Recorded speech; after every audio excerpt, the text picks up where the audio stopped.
Assalamualaikum warahmatullahi wabarakatuh. Perkenalkan, nama saya Dewi Septianingsih dengan NIM SSI 2023-03-607 dari Program Studi Sistem Informasi. Pada kesempatan kali ini, saya akan mempresentasikan review paper saya dalam mata kuliah Metodologi Penelitian. Paper ini berjudul Handling Class Imbalance in Fan Sentiment Analysis Naive Bias with TF-IDF on Instagram and Twitter. Paper ini ditulis oleh Homsatu Nikma dan Raka Aryan Arcaniaga dari Politeknik Negeri Jember dan dipublikasikan di jurnal Sinta Teknik Informatika yang terakreditasi Sinta 2, Volume 19, nomor 1, April 2026. Lalu, mari kita lanjut ke latar belakang. Di era digital ini, media sosial seperti Instagram dan Twitter menghasilkan data opini publik yang sangat besar seperti setiap harinya. Platform ini menjadi instrumen utama untuk melacak sentimen atau opini masyarakat terhadap berbagai topik.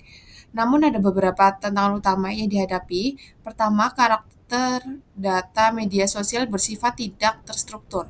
Artinya data berupa teks bebas yang sulit diproses langsung oleh komputer.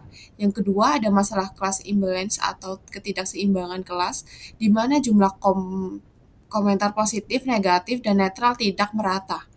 Ketidakseimbangan ini bisa merusak keakuratan model klasifikasi karena model cenderung lebih sering memprediksi kelas mayoritas dan mengabaikan kelas minoritas. Ketiga, dibutuhkan pemrosesan teks yang efektif untuk mengubah data tidak terstruktur menjadi format yang bisa dipahami oleh algoritma machine learning. Lanjut, rumusan masalah. Penelitian ini mengangkat 3 rumusan masalah utama. Yang pertama, bagaimana platform algoritma naive Bayes dalam klasifikasi sentimen penggemar di media sosial. Kedua, bagaimana pengaruh penerapan random oversampling terhadap keadilan data kelas minoritas. Artinya, apakah dengan menduplikasi data kelas yang sedikit, model bisa lebih adil dalam mengenal semua kelas. Yang ketiga, seberapa efektif integrasi fitur pembobotan TF-IDF dan alur pre-processing dalam meningkatkan akurasi klasifikasi. Lalu tujuan penelitian sebagai berikut. Yang pertama, menganalisis performa klasifikasi algoritma naive Bayes secara akurat. Yang kedua, mengetahui pengaruh langsung penerapan oversampling pada distribusi sebaran data. Yang ketiga, mengevaluasi efektivitas pengguna fitur seleksi pembobolan kata TF-IDF, dan keempat, mengukur presentasi total peningkatan akurasi klasifikasi model setelah diterapkan sebagai teknik optimal tersebut. Lalu, batasan masalah. Penelitian ini memiliki beberapa batasan masalah. Yang pertama, data dikumpulkan eksklusif dari media sosial Instagram dan Twitter saja. Yang kedua, objek studi dibatas pada data komentar terkait klub sepak bola Manchester United. Ketiga, faktor pemrosesan bahasa dibatasi hanya untuk bahasa Indonesia. Keempat, klasifikasi utama menggunakan metode dasar naive Bayes. Dan kelima, analisis sentimen diklasifikasikan ke dalam 3 kelas terpisah: positif, negatif, dan netral. Batasan-batasan ini penting untuk memastikan penelitian tetap fokus dan hasilnya bisa diukur dengan jelas. Lanjut. Secara umum, penelitian ini menggunakan kerangka text mining dan analisis sentimen. Model klasifikasinya menggunakan naive Bayes classifier yang merupakan model berbasis probabilitas bersyarat. Untuk ekstraksi fitur digunakan TF-IDF atau tema frekuensi inverse dokumen frekuensi yang memberikan bobot lebih tinggi pada kata-kata penting dan jarang muncul di seluruh dokumen. Dan untuk menyelesaikan masalah ketidakseimbangan kelas digunakan random oversampling atau ROS yang bekerja dengan menduplikasi data kelas minoritas secara acak hingga jumlah mendeteksi kelas mayoritas. Lalu, tahapan penelitian. Penelitian ini terdiri dari 9 tahapan yang sistematis. Tahap pertama adalah data collection atau pengumpulan data. Tahap kedua, data labeling. yaitu memberi label sentimen pada setiap data. Yang ketiga, data cleaning, membersihkan data dari noise. Tahap keempat, pre-processing, mempersiapkan teks untuk diproses. Tahap kelima ada TF-IDF, melakukan pembobotan teks. Tahap keenam, select keybase, memilih fitur terbaik. Tahap ketujuh, oversampling menggunakan ROS. Tahap ke-8, training dan testing dengan pembagian data 80 banding 20 dan tahap terakhir, evaluasi model menggunakan berbagai matriks. Lalu tahap pre-processing. Pre-processing teks dalam meneliti ini terdiri dari 5 tahapan berurutan. Pertama, scaffolding, yaitu mengubah semua huruf menjadi huruf kecil untuk menyamakan format. Yang kedua, tokenization, memecah teks menjadi kata-kata individual. Yang ketiga, normalization, mengubah kata-kata tidak baku menjadi baku. Misalnya, gak menjadi tidak atau MU menjadi Manchester United. Keempat, stop word removal, menghapus kata-kata umum tidak memiliki makna sentimen seperti dan, yang, di. Dan kelima, sentimen mengubah kata ke bentuk dasarnya, misalnya memainkan menjadi main. Kelima tahap ini sangat penting untuk membersihkan data media sosial yang penuh dengan noise. Lalu, yang selanjutnya, matriks evaluasi model. Untuk mengevaluasi model, penelitian ini menggunakan 5 matriks utama. Yang pertama, akurasi, yaitu presentase prediksi kelas yang tepat secara keseluruhan. Kedua, precision ratio, keandalan hasil prediksi bernilai positif. Seberapa sering prediksi positif itu benar-benar positif. Yang ketiga, ada recall, rasio temuan data aktual positif dan algoritma. Seberapa banyak data positif yang berhasil ditemukan model. Keempat, F1 score, yang merupakan rata-rata harmonis antara precision dan recall, memberikan gambaran keseimbangan keduanya. Dan yang kelima ada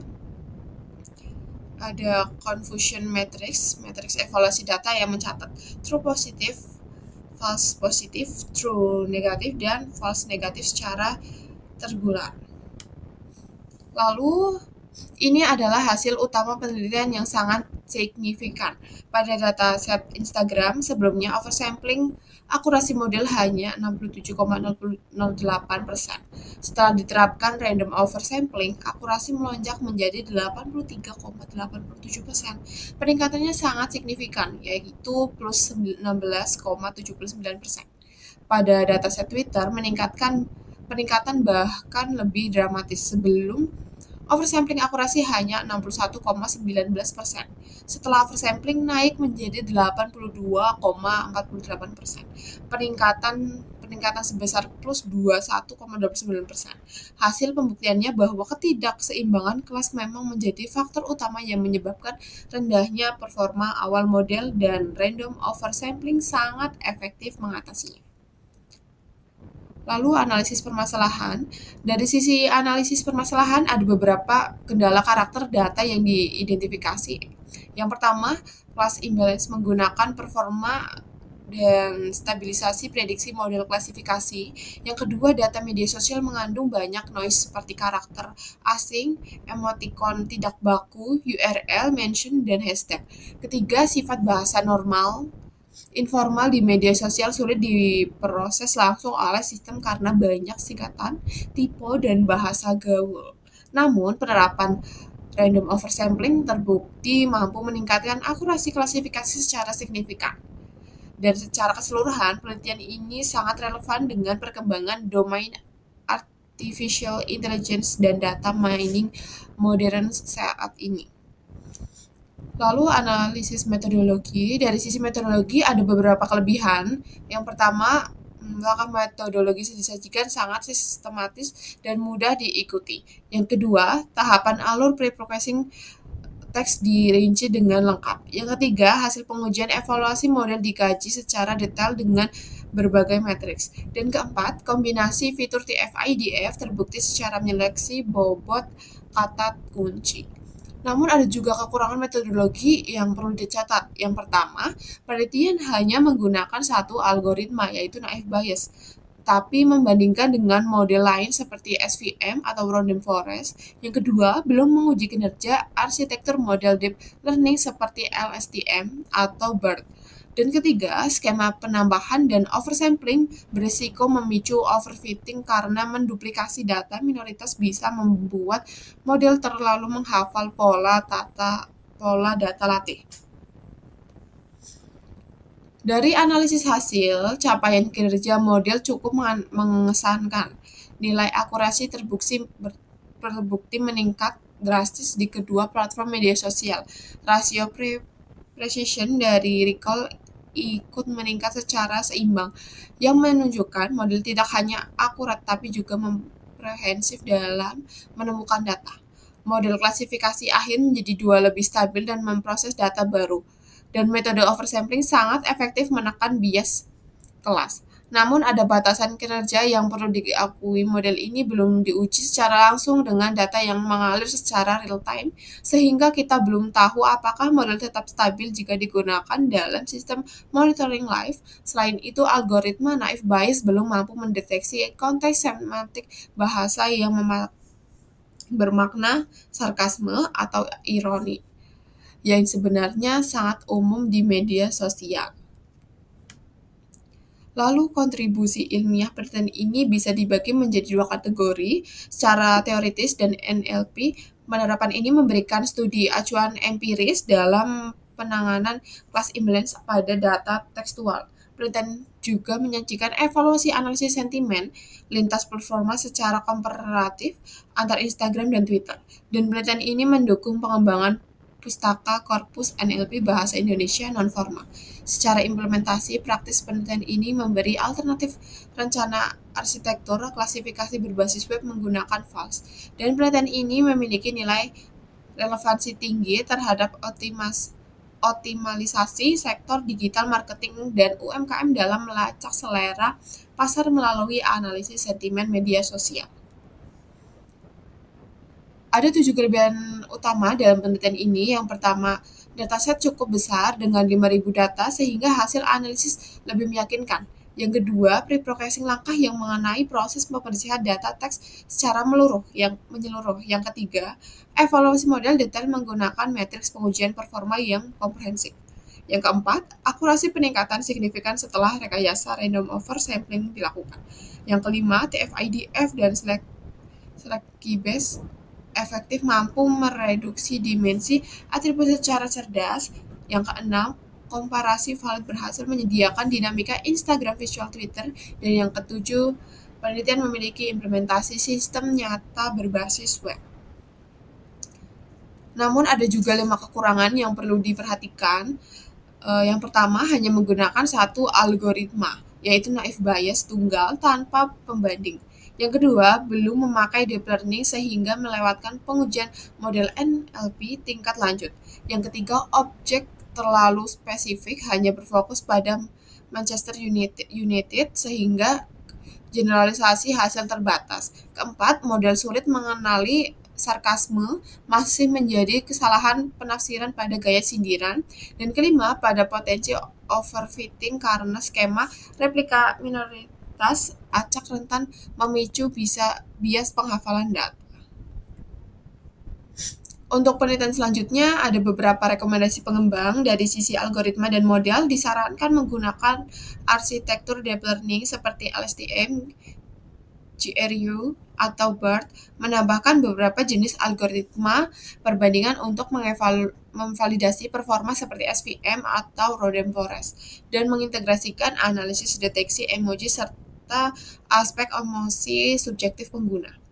Dari sisi implementasi dan skala, disarankan memerlukan pemetaan studi kasus di ranah analisis sentimen UMKM atau merek bisnis lokal, dan membangun performa dashboard pemantauan data sentimen secara monitoring real time sehingga hasil analisis bisa langsung digunakan oleh stakeholder. Sebagai kesimpulan reviewer, topik penelitian ini dinilai sangat relevan dan aktual dengan